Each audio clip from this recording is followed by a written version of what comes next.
Hey, what's today's date? I think it's the 16th of January. Been working on this for a while. Not 100% yet. I need to install spacers in the motors and bring them out, put the nacelles on. But they have been pre-fitted, so it should be pretty good. I omitted the struts that they supply for these, simply because I don't think they're necessary and they're a pain in the butt. The wings are not slid all the way together, because it's a three-piece wing, but I do have them in far enough to connect the ailerons. This will be a full function test, although of course these props are mismatched. But I do have them in opposite directions.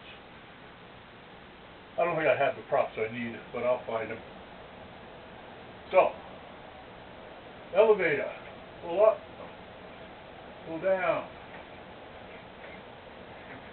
Looks like my ailerons are mixed with the elevator, but they're not. They're just sensitive. There's the ailerons. I don't know if that camera will pick up the flaps, but I have 2 notches, part way and full. Go on up. And I'm going to just kick the throttle just a tiny bit. I just have a 3-cell battery in there powering both sides. And they're running nice and smooth. I don't want to run them fast because I didn't really tighten the props up. Furthermore, the motors aren't bolted on. There's just 2 bolts holding each one, and they're not even tight.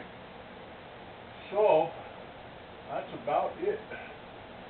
Put the receiver on the wing. There's only 2 servos in the fuselage, and I have them on a single wire. So I'll just, when I take the wing off, I'll just disconnect the fuselage servos. And I don't even have to take the whole wing off. I can just take the tips off and it'll fit in the car. And that's going to be about it for tonight. I'm going to unplug the battery here. And turn you off.